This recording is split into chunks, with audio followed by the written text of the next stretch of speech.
एक जगमग ज्योति हूँ।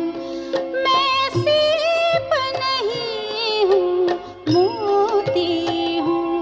मैं सीप नहीं हूँ, मोती हूँ। मैं तो एक जगमग ज्योति हूँ। सजीव तन को जब मैं भूलूं, परम धाम में होती हूँ। सजीव तन को जब मैं भूलूं, परम धाम में होती हूँ। मैं तो एक जगमग ज्योति हूँ। मैं तो एक जगमग ज्योति हूँ।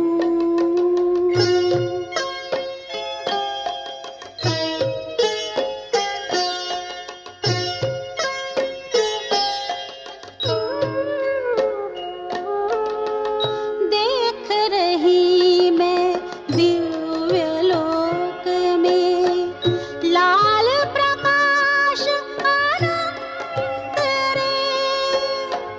देख रही मैं दिव्य लोक में लाल प्रकाश अनंत रे।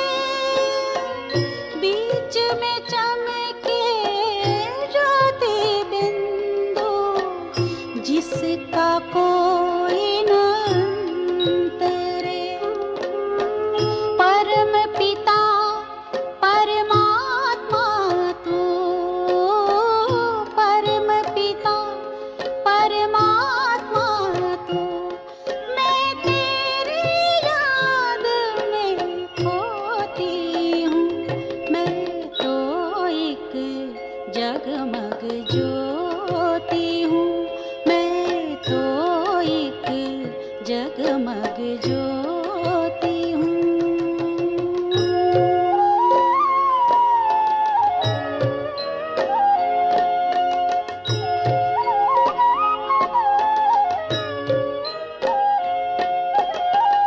प्रेम शांति का सागर तू, मैं नैया तू पतवार है।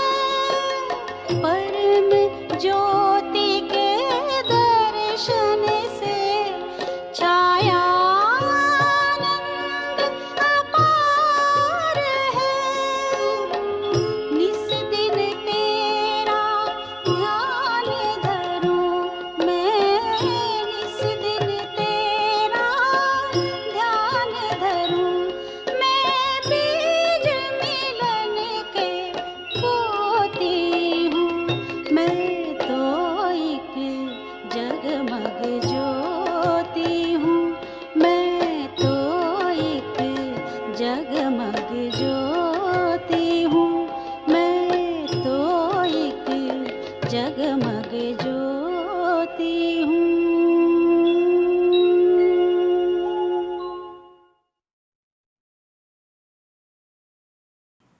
Om Shanti and a very good evening to all of you. हम बाकी के क्वेश्चन आंसर ले लेते हैं। इसके बाद मेरे पास कोई स्टॉक नहीं बचा है, तो क्वेश्चन आंसर सेशन आज के बाद बंद हो जाएगी। सीरियल नंबर 1, मैं आपके लिए क्या कर सकता हूँ। ये सिंपल और काम का प्रश्न है। What can I do for you. यहाँ पे आपको कैन यूज करना है, जिसमें कैपेसिटी, एबिलिटी, परमिशन वगैरह सारे भाव साथ में आ जाता है एक ही शब्द में। What can I do for you. इसी तरह सेकंड क्वेश्चन भी अच्छा है। आप मेरे लिए क्या कर सकते हो। What can you do for me. सिर्फ कर्ता और कर्म में अदला बदली हो जाता है। क्वेश्चन नंबर 2, मैं हर रोज मुरली सुनती हूँ और उसके बाद नाश्ता करते हैं।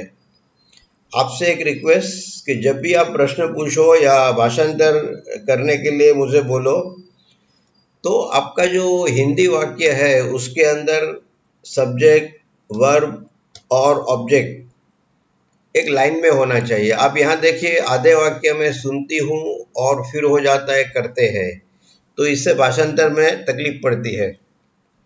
एनीवे, हम जो मुरली सुनते हैं वो सिर्फ कान से नहीं सुनते, उसको हम हियर बोलते हैं। लेकिन मैंने पहले भी बताया था, जब आप ध्यान से सुनते हैं तो हियर के बदले हम लिसन शब्द का प्रयोग करते हैं और उसके बाद हमेशा टू आता है। तो आई लिसन टू मुरली, मुरली का तो ऑब्वियसली ट्रांसलेशन नहीं होगा। I listen to Murli, thereafter I have my breakfast, उसके बाद मैं ब्रेकफास्ट लेती हूँ। कल मैं मुरली सुनने के बाद मेडिटेशन क्लास कराऊंगी, फिर नाश्ता करूंगी। Tomorrow I will conduct meditation class after listening to Murli and thereafter I will take my breakfast. जब हम क्लास लेते हैं तो कंडक्ट एक क्रियापद है, इसका प्रयोग करते हैं I will conduct meditation class.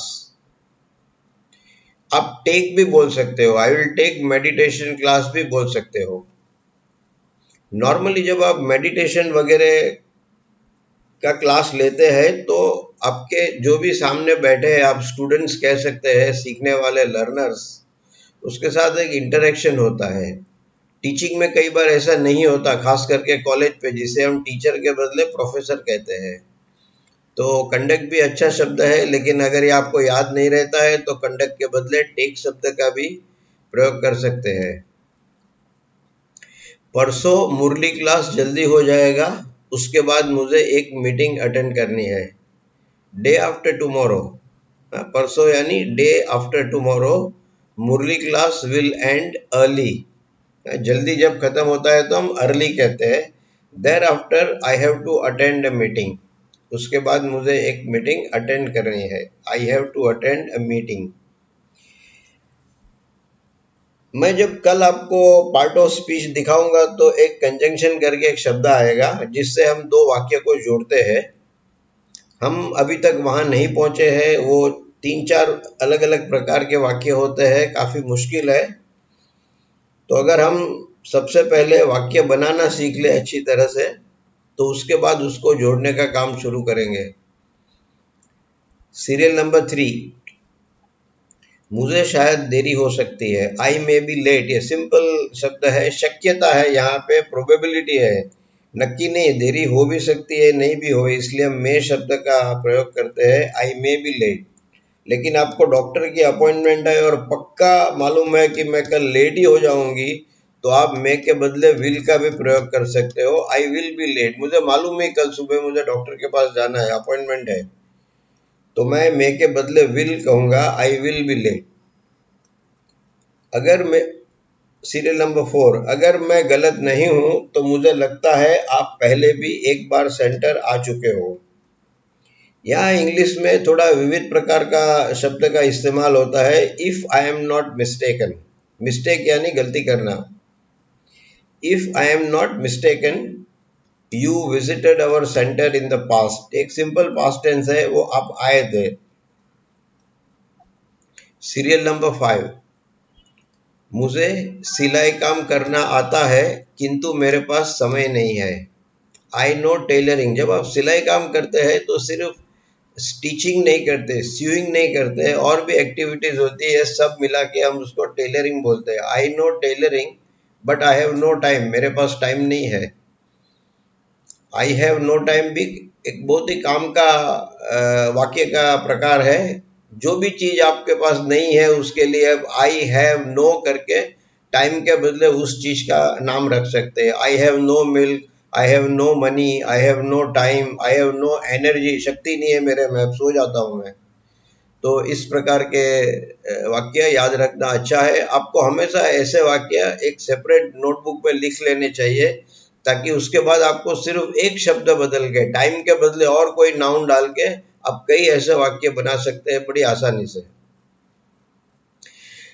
Serial number 6, शायद आपने गलती से मेरा रुमाल उठा लिया है। यहाँ पे क्रियापद आएगा पिकअप। शायद का इंग्लिश होता है perhaps. Perhaps you picked up my handkerchief by mistake. जब हम कोई चीज देते हैं किसको और वो लेते हैं तो उसको टेक बोलते हैं, लेकिन यहाँ ऐसा नहीं है। वो नीचे गिरा हुआ रुमाल उठा लेते हैं, तो उठा लेना यानी you picked up my handkerchief by mistake. Serial number 7, कल हमारे घर में 5 गेस्ट आ रहे हैं, तो उनके लिए मुझे आज ही लड्डू बनाने पड़ेंगे। Tomorrow I will have 5 guest. यहाँ पे मैंने विल के नीचे अंडरलाइन किया है, क्योंकि अंग्रेजी में एक अलग तरीके से भी ये बात बोली जाती है कि जो कल 5 गेस्ट आने वाले हैं उनका आना तो आज तय हो गया है। तो इसके लिए हम वर्तमान काल का भी प्रयोग कर सकते हैं। उनकी सिर्फ आने की घटना कल होने वाली है, ये आने वाले हैं तो आज तय हो गया, इसलिए आप लड्डू बनाते हैं आज। तो आप विल नहीं भी लिखेंगे तो चलेगा, क्योंकि हमने विल शब्द निकाल के ये घटना कल होने वाली है, ये बात टुमारो शब्द से दिखा दी है। तो आप 2 तरीके से बोल सकते हैं, tomorrow I will have 5 guest या टुमारो आई हैव 5 गेस्ट, दोनों चलेगा। विल से विल गलत नहीं है, निकाल दिया तो भी गलत नहीं है। I will have to make laddoos for them, मुझे लड्डू बनाने पड़ेंगे। अब बनाएंगे आज, लेकिन आज के अंदर, टुडे के अंदर, समझो ये बात आप सुबह 10 बजे बोल रहे हैं, हो सकता है अब लड्डू शाम को 4 बजे बनाए, तो सुबह 10 बजे के संदर्भ में आज की तारीख में भी शाम को 4 बजे फ्यूचर टेंस हो जाता है, इसलिए हम विल का प्रयोग करेंगे। I will have to make laddoos for them. यहाँ पे भी अगर समझो आपने विल निकाल दिया तो चलेगा, क्योंकि बहुत ही कम समय में आपको लड्डू बनाना है। तो यू कैन ऑल्सो से, आप ये भी बोल सकते हो, I have to make laddoos for them. Serial number 8, मुझे गलत मत समझो, ये सब कैसे हुआ, ये प्रश्न है। तो इसमें जो सब्जेक्ट है वो अध्यार है, इसका लोप हुआ है। हम सब्जेक्ट हिंदी में भी नहीं बोलते। हिंदी में सब्जेक्ट अगर बोलना है तो ये वाक्य होगा, तुम मुझे गलत मत समझो।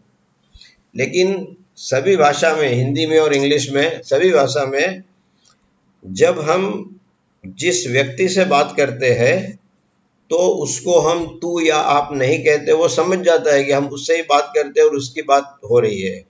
तो जब आप सामने खड़े वाले व्यक्ति को बोलते हो कि मुझे गलत मत समझो, तो उसमें आप मुझे गलत मत समझो या तुम मुझे गलत मत समझो, तो हम सब्जेक्ट को छोड़ सकते हैं। हिंदी में भी उन्होंने छोड़ दिया है जिनका ये प्रश्न है।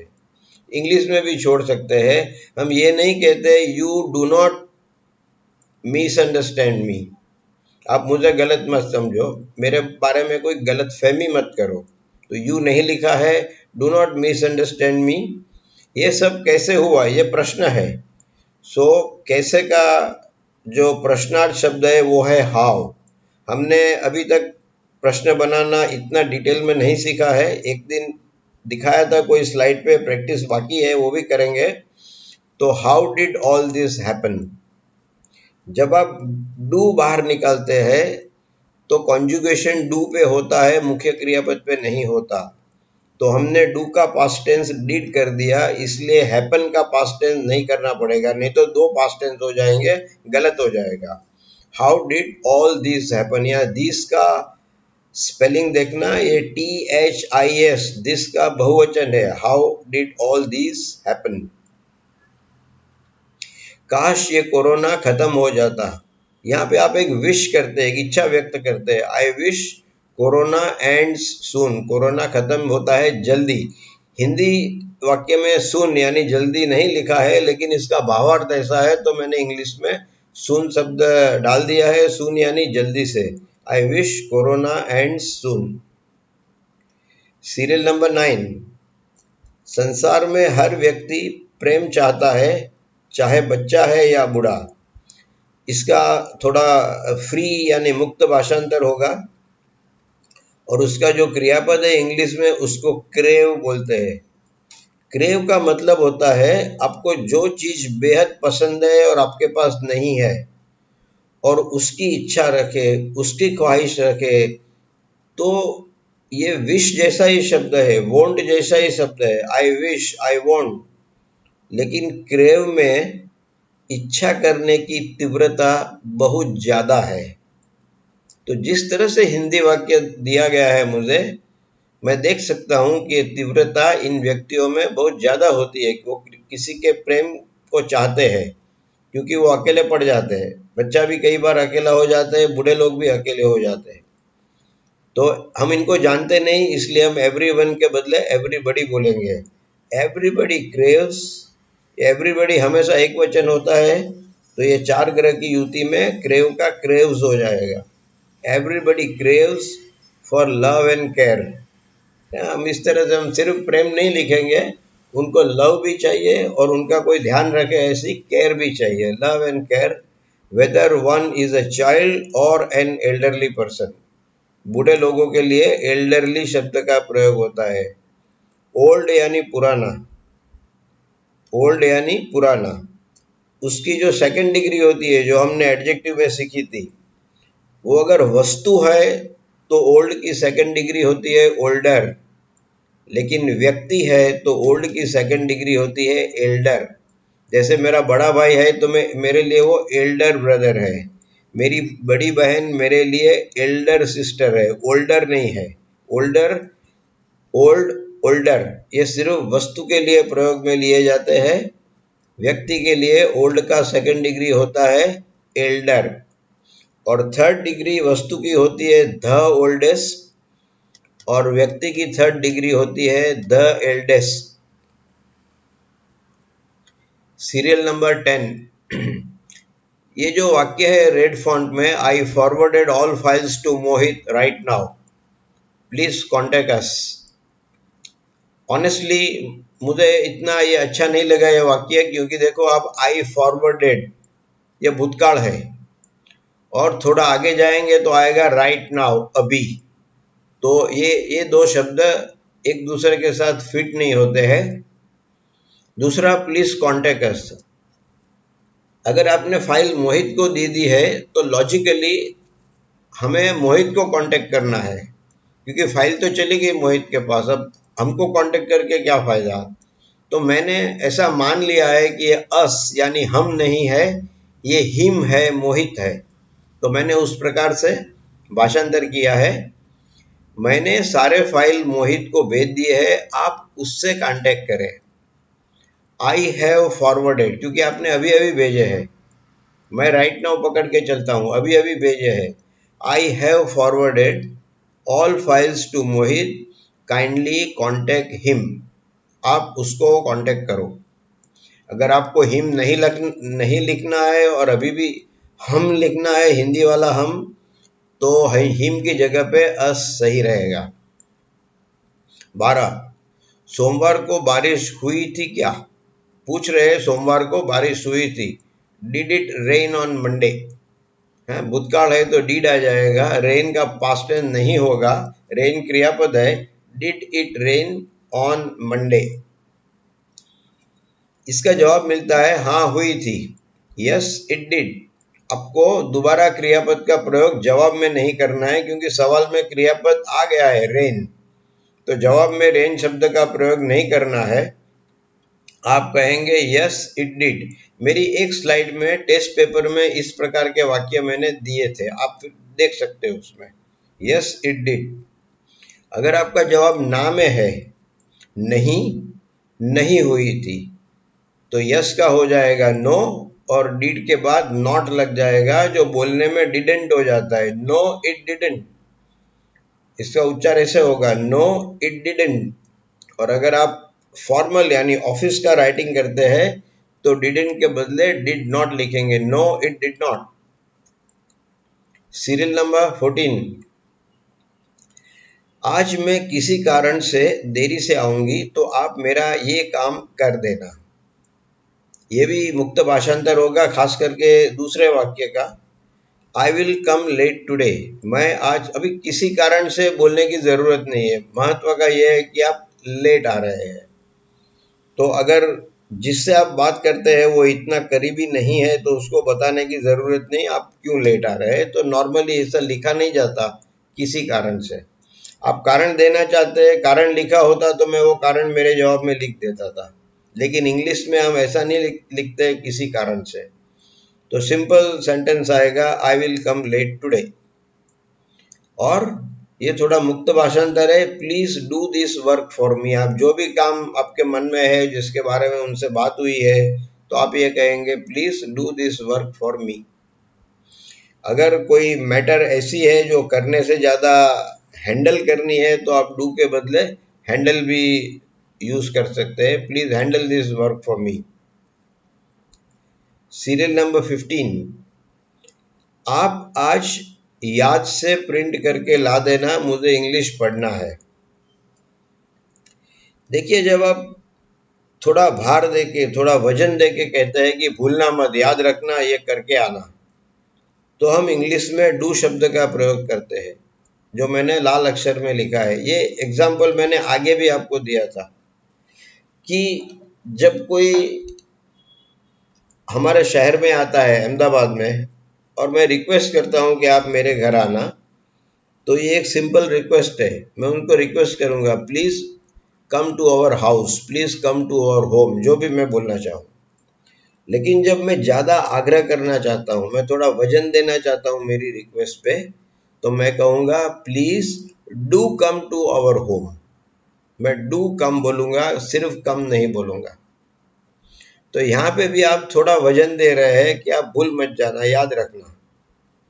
तो इंग्लिश में याद रखने के बदले हम भूल मत जाना ज़्यादा प्रिफर करते हैं।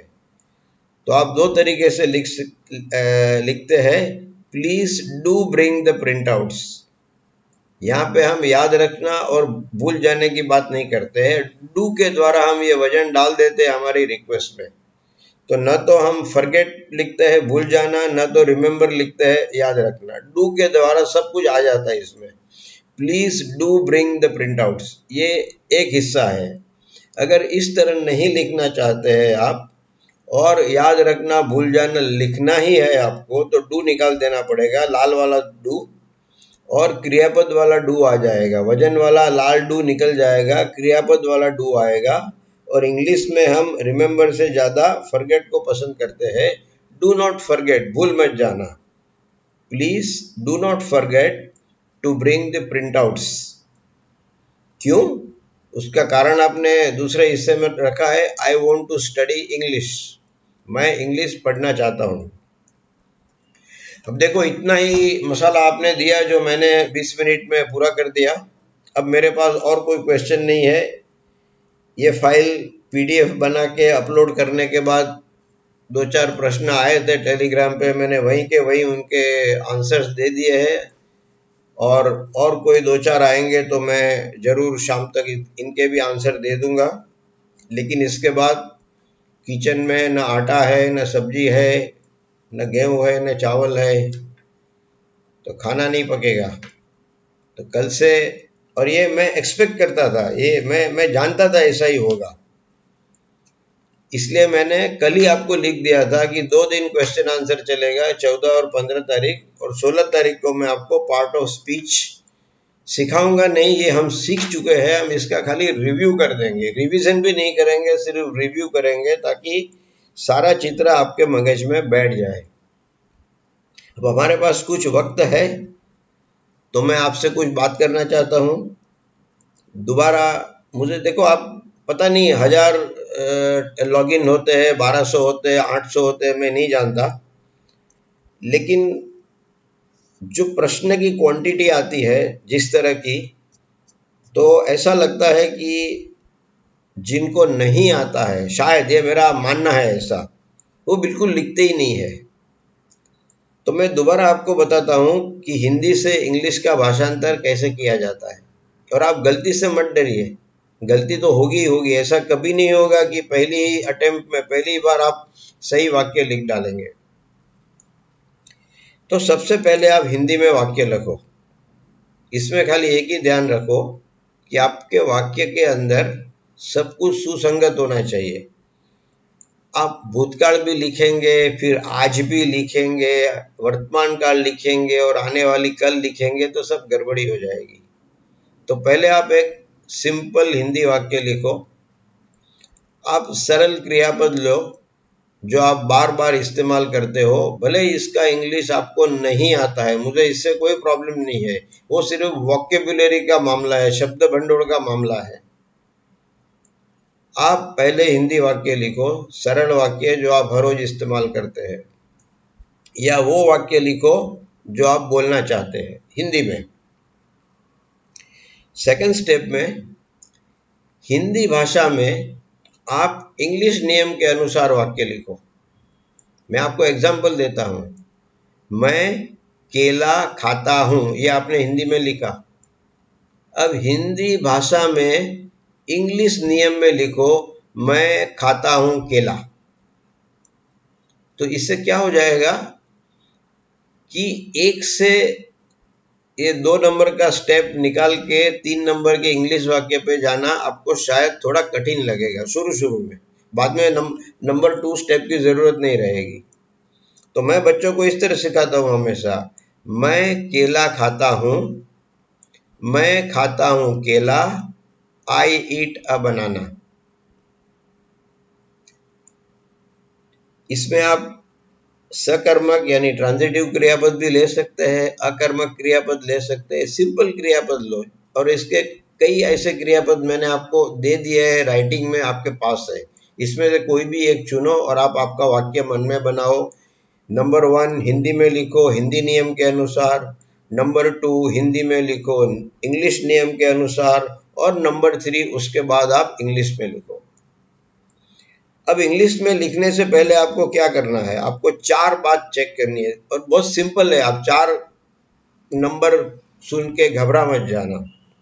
आप हिंदी वाक्य में ढूंढो कैसे शब्द है, था, होगा। इस प्रकार के शब्द को ध्यान में लेके आप बड़ी आसानी से तय कर सकोगे कि है यानी वर्तमान काल, था यानी भूतकाल, होगा यानी भविष्य काल। ये इतना कठिन नहीं है।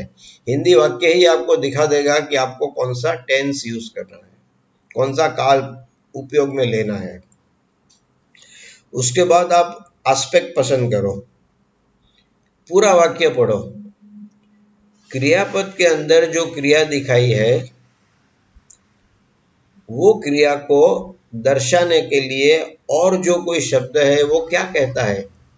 ये क्रिया हर रोज होती है, ये क्रिया इस वक्त हो रही है, या ये क्रिया अभी अभी हुई और समाप्त हुई।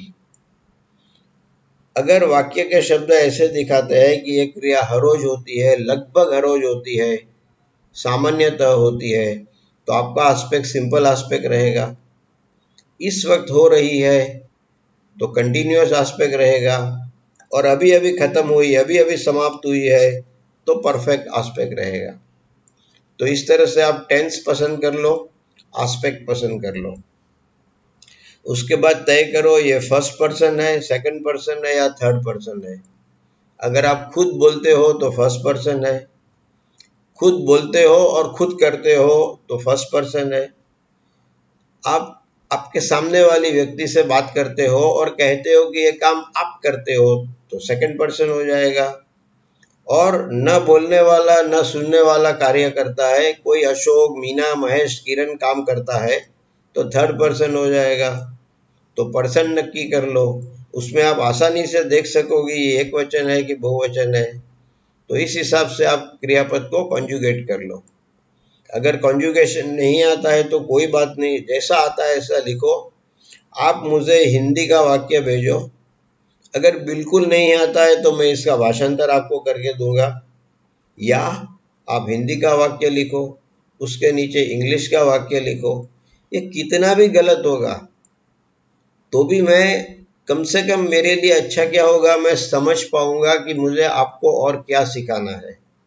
तो मैं यहाँ पे आपको दिखाऊंगा टेलीग्राम पे कि आपने क्या गलती की है, क्या ऑर्डर गलत लिखा है और किस तरह से आपको इसको आगे ट्रांसलेट करना है। तो ये मेरी पहली रिक्वेस्ट है, हिंदी में भी लिखो, इंग्लिश में भी लिखो और मुझे भेजो। दूसरी रिक्वेस्ट है, ये नहीं होता है आपसे तो सिर्फ हिंदी वाक्य भेजो। आपको कोई ऐसा शब्द भी है हिंदी वाला या इंग्लिश वाला जो आप समझ नहीं पाते हैं तो वो भी पूछो, मैं अकेले शब्द का भी भाषांतर आपको दे दूंगा। और अगर कोई बढ़िया वाला शब्द है तो उसके बारे में आपको थोड़ी डिटेल्स भी बता दूंगा मैं। इस तरह से आप भले धीरे धीरे जाओ लेकिन लॉजिकली तर्क करके जाओ।